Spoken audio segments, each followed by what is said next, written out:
تو اس لیے پلیز ان چیزوں کو بہت دیکھیں. پھر اس میں اللہ تعالیٰ نے فرمایا سفید دھاری اور سیاہ دھاری سے مراد ہمیں سب کو پتا ہے کہ وہ یعنی جو فجر کے وقت فرمایا آپ سب میں کہ اطمینان سے سحری کیا کرو.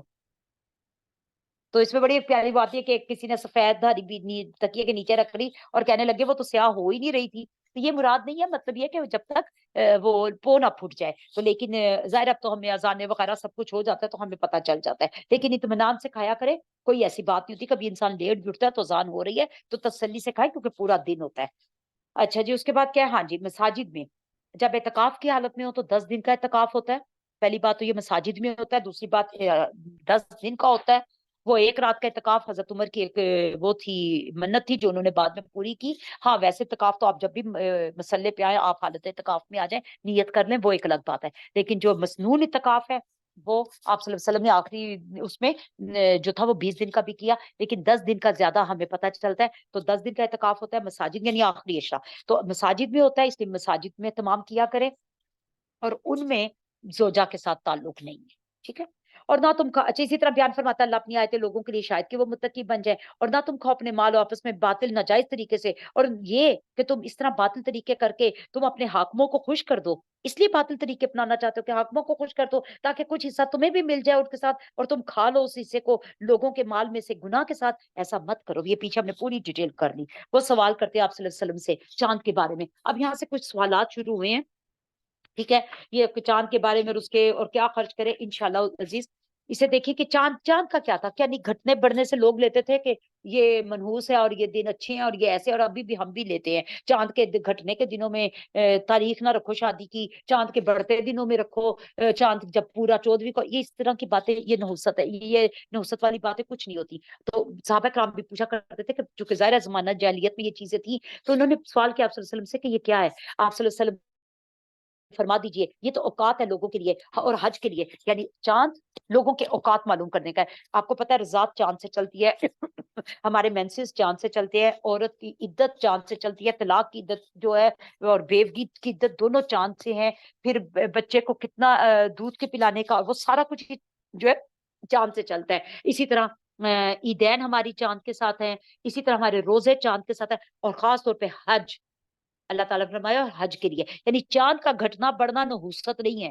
یہ تاریخی ہیں جن سے ہمیں ان ساری چیزوں کا پتہ چلتا ہے. اوکے. اور نہیں ہے نیکی یہ کہ تم آؤ اپنے گھروں میں پچھواڑوں سے. اور البتہ نیکی یہ ہے کہ تم پرہیزگاری کرو. آؤ اپنے گھروں میں دروازوں سے آؤ. اللہ سے ڈرو تاکہ تم فلاح پاؤ. ہوتا کیا تھا کہ پہلے زمانے جاہلیت میں یہ تھا کہ اگر ایک دفعہ حج کا احرام پہن لی اور کوئی بات یاد آ گئی تو وہ جو مشرکین مکہ تھے وہ گھر سے سیدھے راستے سے نہیں آتے تھے کہ نہ یہ تو پھر احرام کی وہ ہو جائے گی. تو وہ پیچھے کھڑکیوں سے کود کے آتے تھے یا پیچھے کوئی اگر جگہ ہوتی تھی تو وہاں سے آتے تھے. تو ظاہر ہے جب نیا اسلام قبول کیا تو بھی ظاہر پچھلی وہ چیزیں تو چل رہی ہوتی ہے. تو اللہ تعالیٰ نے صحابہ کرام کو کہا نہیں اس میں نیکی نہیں ہے. آرام سے بھول گئے ہو کچھ کوئی بات نہیں سیدھے راستے سے آؤ اور تم لڑو اللہ کی راہ میں لوگوں سے جو لڑتے ہو تم سے. ہاں زیادتی نہ کرنا. جو تم سے لڑے اس سے لڑو. زیادتی نہ کرنا. اللہ زیادتی کرنے والوں کو پسند نہیں کرتا. اور یہ صرف جنگ کے لیے نہیں ہے یہ عام حالات میں بھی ہے. بلا وجہ کسی سے بحث مباحثے مت کیا کرے بچا کرے. اور تم قتل کرو ان کو جہاں کہیں تم ان کو پاؤ اور تم نکال دو ان کو جہاں سے انہوں نے تمہیں نکالا. اور فتنہ شرک یعنی شدید ہے قتل سے. کیا تھے اللہ تعالیٰ فرماتے ہیں جب وہ تمہارے مد مقابل آئے انہوں نے تمہیں چونکہ وہاں سے نکالا. چونکہ یہ مدنی صورت ہے تو مکہ والوں کے لیے بات ہو رہی کہ انہوں نے تمہیں نکالا تو تم بھی اب ان کو نکالو نا. اور پھر فتح مکہ ہوا ہم جانتے ہیں. بہرحال اللہ تعالیٰ فرماتے ہیں اور یہ جو شرک کرتے ہیں نا یہ زیادہ شدید ہے. شرک اور فتنہ اٹھانا قتل سے زیادہ شدید ہے. الفتنہ تو اشد من القتل. اور کیا کرو اور نہ تم لڑو ان سے مسجد الحرام کے پاس یہاں تک کہ وہ لڑے تم سے اس میں. ہاں اگر انہوں نے مسجد الحرام کے پاس تمہارے ساتھ جنگ شروع کر دی پھر تو لڑنا پڑے گا ورنہ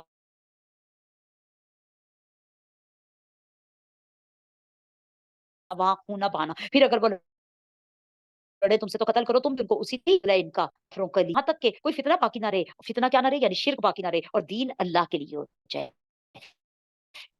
یہاں سے واضح پتا چلتا ہے کہ فتنہ سے مراد شرک ہے۔ پھر اگر آ جائے تو نہیں کوئی زیادتی مگر ظالموں پر، پھر نہ کرنا، یعنی اگر باز آ جائے تو پھر نہ کرنا، ہاں مگر جو خود زیادتی کرے پھر اس کے ساتھ تو کرنی پڑے گی۔ مہینہ حرمت والا حرمت والے مہینوں کے بدلے میں ہے، اور سب حرمتیں بدلے کی چیزیں ہیں۔ سو جو شخص زیادتی کرے تم پر تو تم بھی زیادتی کرو ان پر، اتنی ہی مگر جتنی کہ انہوں نے زیادتی کی تم پر، اور ڈرو اللہ سے اور جانو بے شک اللہ تعالیٰ بہت زیادہ متقین کو پسند کرتا ہے، انہی کے ساتھ ہوتا ہے۔ اور تم خرچ کرو اللہ کی راہ میں، اور نہ تم ڈالو اپنے ہاتھوں کو ہلاکت کی طرف، اور تم نیکی کرو، بے شک اللہ تعالیٰ پسند کرتا ہے نیکی کرنے والوں کو۔ اور تم پورا کرو حج اور عمرے کو اللہ کے لیے، یعنی حج اور عمرہ کرو تو صرف اور صرف نیت اللہ کی اور اس کے مقصد کے لیے نہیں۔ پھر اگر تم روک دیے جاؤ تو جو تم میسر ہو قربانی میں سے تو کر لو، قربانی کر لو، اور نہ تم منڈواؤ اپنے سر کو یہاں تک کہ تم پہنچ جائے قربانی اپنی اصل جگہ پہ۔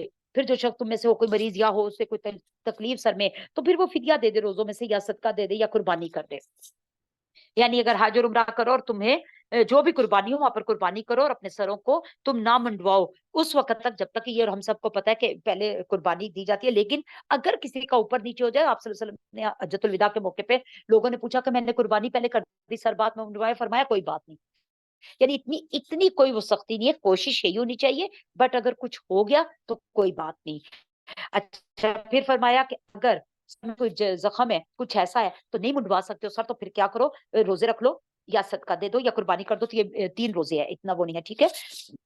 اور یا صدقہ دے کر دو، یا قربانی میں سے پھر جب تم یعنی ایک اور قربانی کر دو اگر سر نہیں منڈوا سکتے تو کوئی ایسا مسئلہ ہو جاتا ہے کسی کے ساتھ، پھر جب تم عمل میں آ جاؤ تو جس نے فائدہ اٹھایا ہو عمرے کے ساتھ حج کا بھی، تو احرام بھی پہنے، تو جو اس کو میسر آئے قربانی دے دے، یعنی اس کو حج تمتع بھی کہتے ہیں اور حج قران بھی بولتے ہیں۔ حج تمتع میں بھی یہ ہوتا ہے کہ ہم لوگ پہلے احرام باندھتے ہیں اور پھر جا کے عمرہ کرتے ہیں، اور اس کے بعد پھر دوبارہ حج کے لیے دوبارہ احرام باندھتے ہیں۔ لیکن حج قران کی خاص طور پہ بات کہ وہ کیا ہے، وہ ایک ہی احرام میں پہلے جا کے آپ سیدھا عمرہ کریں، اور اس کے بعد فوراً جو ہے وہ روانہ ہو جائے عرفہ کے لیے، کیونکہ وہ ساتھ ہی 7 ذی الحج سٹارٹ ہوئی ہوتی ہے، تو عموماً لوگ 6 ہوتے ہیں وہ عمرہ کرتے ہیں اور ساتھ ہی روانہ ہو جاتے ہیں حج کے لیے، تو ایک ہی اس کو حج قران بولتے ہیں، ٹھیک ہے۔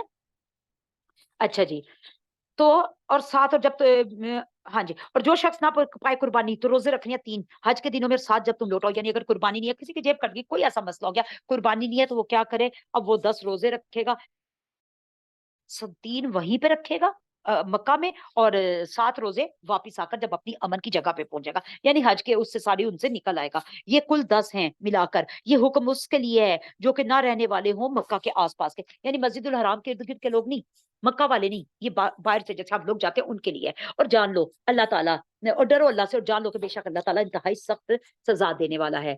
اور حج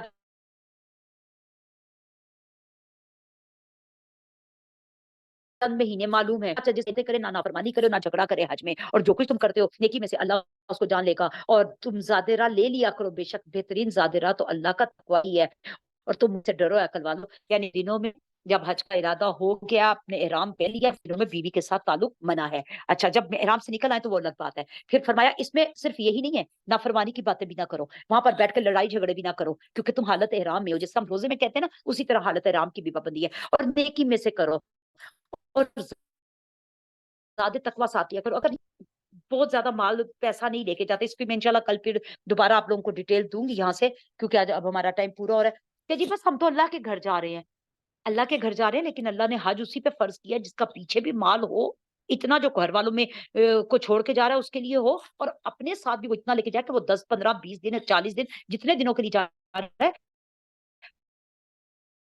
اس کے پاس خاطر خواہ جاؤ، ٹھیک ہے جی۔ اچھا انشاءاللہ العزیز، اور اللہ کا تقوی وہ تو زیادہ بہترین ہے، اے ڈرو اولو الالباب۔ جی امامہ جی۔ السلام علیکم، میں انیلا۔ اچھا جی وعلیکم السلام جی میں یہ کہنا چاہ رہی تھی، جو حج کروان اور ایک اور حج کے بارے میں بتایا تھا، وہ آپ ابھی بتا دیں دوبارہ، یا پھر اگلے دن دوبارہ سے اس کو تھوڑا سا دیکھ جی۔ حج کران ایسا ہوتا ہے جی کہ مطلب جیسے کچھ لوگ یہاں سے نکلتے ہیں نا، وہ مطلب نکلتے ہیں جیسے 5 کو نکلے ہیں اور وہ رات کو نکلے تو صبح 6 ذی الحج کی صبح وہاں پہنچے تو وہ احرام پہن لیتے ہیں اور وہ جا کر سیدھا عمرہ کرتے ہیں۔ عمرہ کرنے کے بعد ان کے پاس اتنا ٹائم نہیں ہوتا کہ وہ سر بھی منڈوائیں اور احرام بھی کھولیں، وہ پھر اسی احرام کے ساتھ چونکہ حج کی جا رہی ہوتی ہیں گاڑیاں، کیونکہ 7 ذی الحج شروع ہو چکی ہوتی ہے، ٹھیک ہے، تو وہ پھر فوری طور پہ 7 ذی الحج کو سب کو وہاں سے نکلنا ہوتا ہے عرفہ کے لیے، تو وہ عرفہ کے لیے روانہ ہو جاتے ہیں، تو وہ ایک ہی احرام کے ساتھ اور ایک ہی دفعہ کے سر منڈوائے کے ساتھ حج بھی کرتے ہیں اور عمرہ بھی کرتے ہیں، تو اس کو حج قران کہتے ہیں، ٹھیک ہے۔ اور دوسرے حج کو کیا کہتے ہیں؟ وہ حج تمتع یعنی فائدہ اٹھانا، یعنی جیسے ہم لوگ جاتے ہیں یہاں سے جاتے وقت عمرہ کر لیتے ہیں، پھر مدینہ چلے جاتے ہیں، پھر وہاں سے آتے ہوئے عمرہ کر لیتے ہیں، پھر حج 7 ذی الحج کو حج کا احرام پہن لیتے ہیں۔ اچھا جو لوگ بالکل حج کے قریب جاتے ہیں وہ بھی جا کے عمرہ کر لیتے ہیں، حج کرنے کے بعد پھر وہ مدینہ جاتے ہیں، پھر وہاں سے واپس آتے ہوئے عمرہ کر لیتے ہیں، اس طرح ان کو 2 عمرے اور 1 حج مل جاتا ہے، یا جو مدینہ نہیں جاتے ان کو 1 عمرہ اور 1 حج مل جاتا ہے، یعنی کچھ لوگوں کی مدینہ سے فلائٹ ہوتی ہے نا، تو پھر وہ لوگ واپس مکہ نہیں آتے، تو ان کو 1 جاتے ہوئے عمرہ اور 1 آتے ہوئے حج مل گیا، ٹھیک ہے۔